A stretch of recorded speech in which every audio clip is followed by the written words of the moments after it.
Masa muda terlalu berharga jika dilalui begitu saja tanpa mimpi besar dan sejuta karya. Masa muda adalah modal agar tangan terus terkepal untuk mengarungi medan kehidupan yang semakin terjal.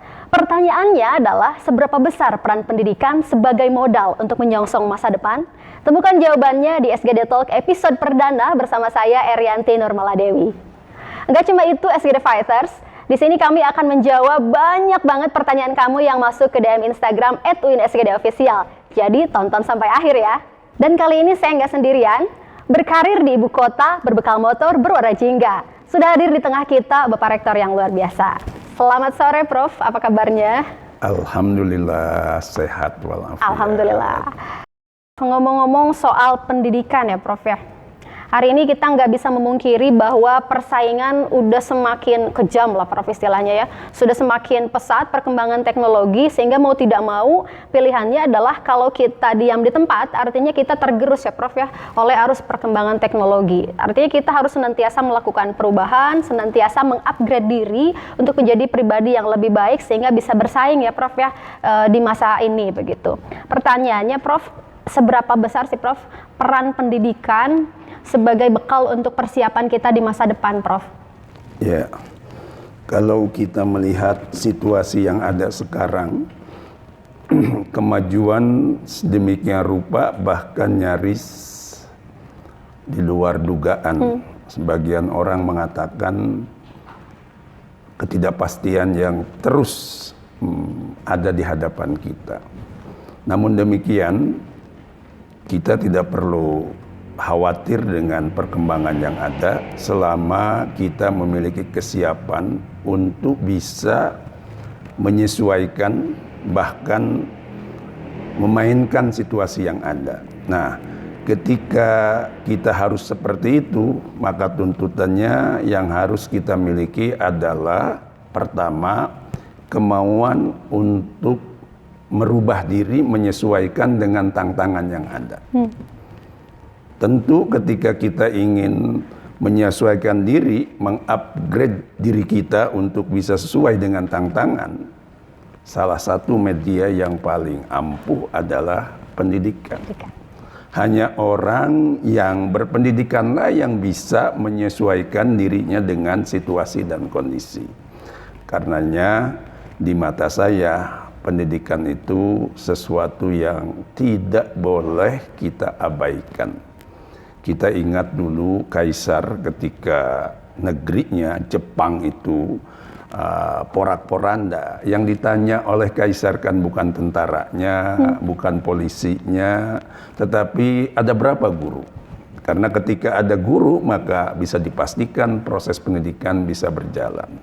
Dan ketika pendidikan berjalan maka Jepang akan bisa bangkit seperti yang kita lihat sekarang. Jadi atas dasar itu, di mata saya, pendidikan salah satu penentu untuk kita bisa menghadapi tantangan. Itu kan secara general ya Prof ya pendidikan. Kita berbicara soal kuliah nih Prof, karena banyak banget ternyata orang-orang yang berpikir, alah udahlah sekolah sampai SMA aja, yang penting kerjaan jelas gitu. Apalagi lulusan-lulusan SMK, yang penting setelah lulus SMK siap kerja. Gimana nih Prof pandangan Prof tentang pentingnya pendidikan di perkuliahan nih Prof? Ya tentu menghadapi situasi harus ada pembagian.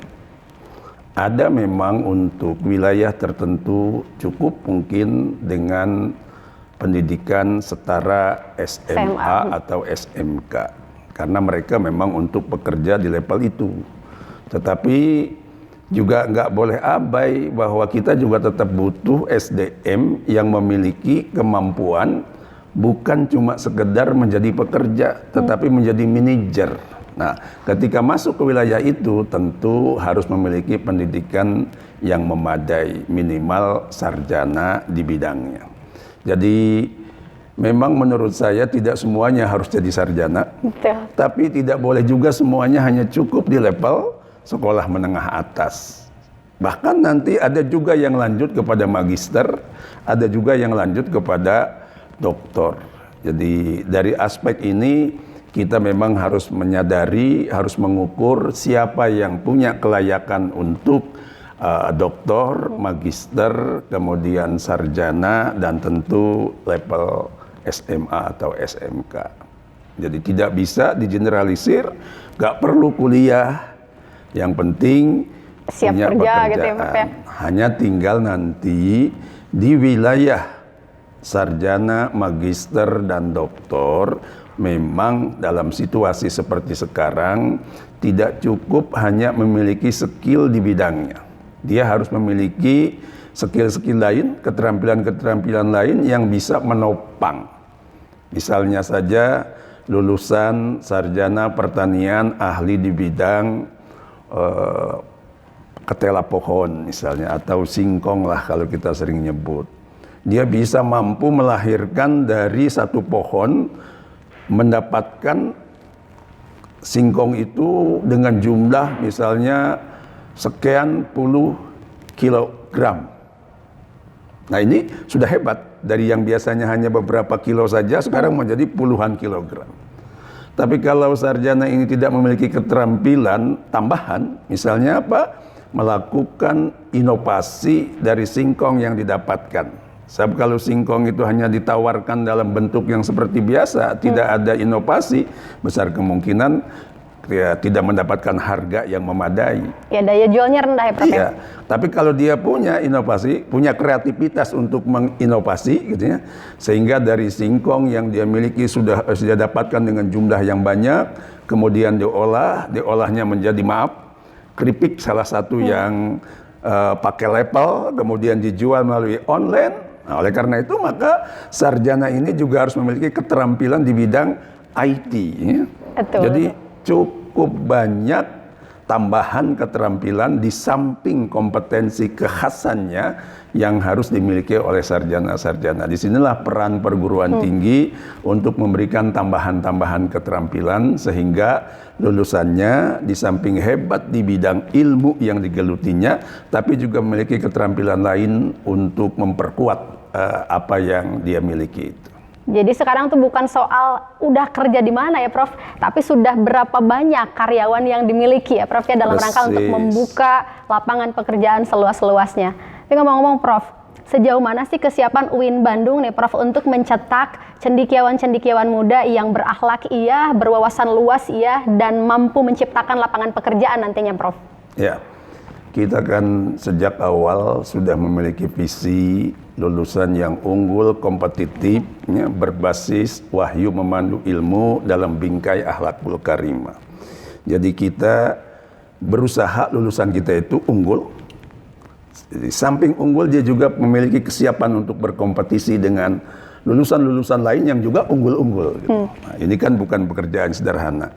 Ditambah lagi kita itu berbasis wahyu memandu ilmu. Nah, tentu saja wahyu memandu ilmu itu dalam tataran implementasinya bagaimana ilmu yang dimiliki oleh lulusan kita yang unggul itu, ilmunya itu rahmatan lil alamin. Ilmunya itu memberi manfaat. Ya? Bukan cuma untuk dirinya, tapi juga paling tidak orang di sekitarnya.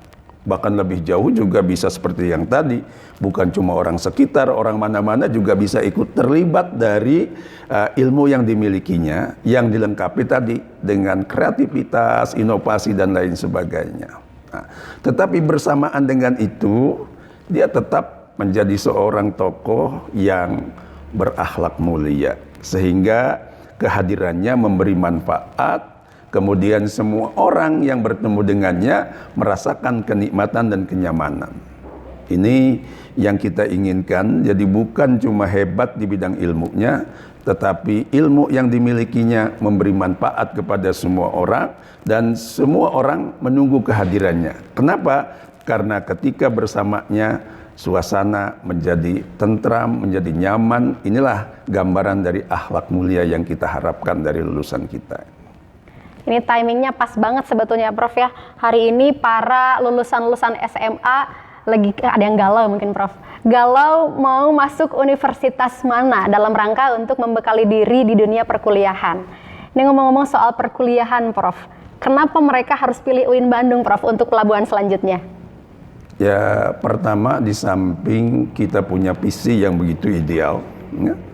Jadi unggul, kompetitif, berbasis wahyu memandu ilmu dalam bingkai akhlakul karimah. Yang kedua juga kampus kita saat ini baik dari aspek kelembagaan yang menyangkut akreditasi institusi kita sudah A. Kemudian prodi-prodi kita juga kalau boleh saya katakan nyaris semuanya punya akreditasi yang bergengsi gitu ya. Belum lagi juga prestasi dari aspek-aspek lainnya, misalnya mahasiswa kita yang sudah ada, yang dibina oleh Warek 3 dan Wadek 3, sudah mampu melahirkan berbagai macam prestasi, baik yang akademik maupun non-akademik, baik yang level nasional maupun internasional. Kemudian juga lulusannya, kita juga bisa buktikan lulusan S1 tidak jarang lanjut studi ke luar negeri. Tetapi bedanya ketika S1-nya atau sarjananya dari kita lanjut ke luar negeri, ini bukan cuma hebat di bidang ilmunya, tapi akhlaknya juga cukup mulia. Saya punya pengalaman yang barangkali jarang terjadi bagi pimpinan perguruan tinggi lain. Sekali waktu ketika saya berangkat dapat undangan ke Amerika, itu tanpa ada komunikasi sebelumnya, ketika saya turun di bandara di Chicago, sudah ada alumni kita yang menunggu kehadiran saya dan siap mendampingi saya. Ini kan gambaran akhlak mulia. Dan itu nggak terjadi pada perguruan tinggi yang lain. Nah, ini menurut saya salah satu juga kelebihan, di samping dia bisa studi lanjut ke luar negeri, tapi ketika ada di luar pun tetap hormat terhadap orang tuanya, hormat terhadap gurunya tetap terjaga. Ini dari aspek lulusan. Belum lagi juga dosennya. Dosen kita saat ini nyaris kita tinggal hitung jari ini saja, mungkin tidak cukup untuk melihat dosen kita yang belum doktor.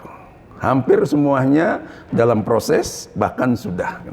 Jadi ini menggambarkan juga bahwa SDM kita siap untuk menghantarkan mahasiswa-mahasiswa memiliki keterampilan atau ilmu yang memadai. Belum lagi juga kalau kita lihat tentang prestasi dosen. Sudah banyak dosen kita yang memiliki sertifikat berkeahlian khusus dari lembaga internasional.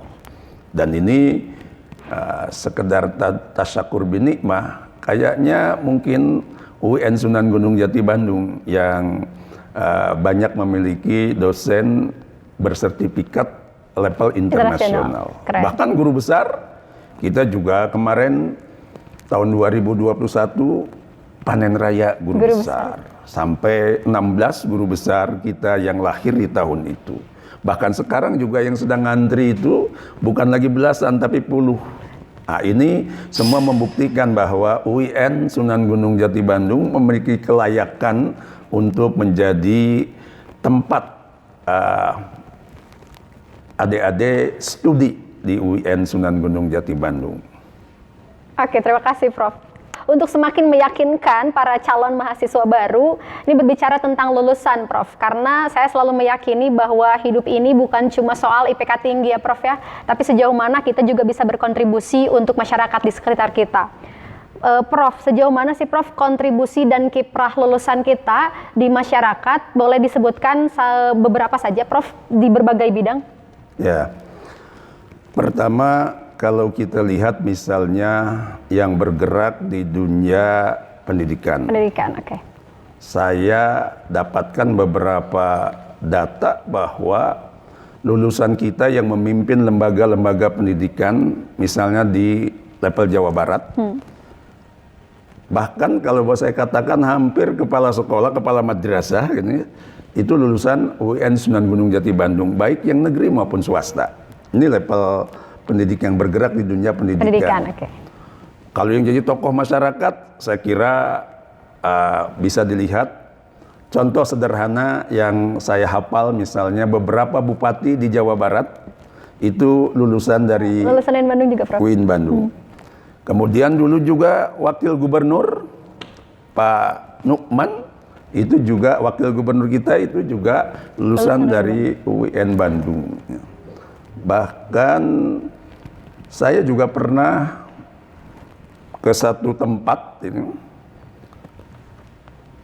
yang menjabat sebagai tokoh masyarakat, bahkan dijadikan rujukan, itu juga alumni dari UNMAN. Maksud saya tokoh informal. Saya tidak akan sebut namanya karena nanti kurang nyaman.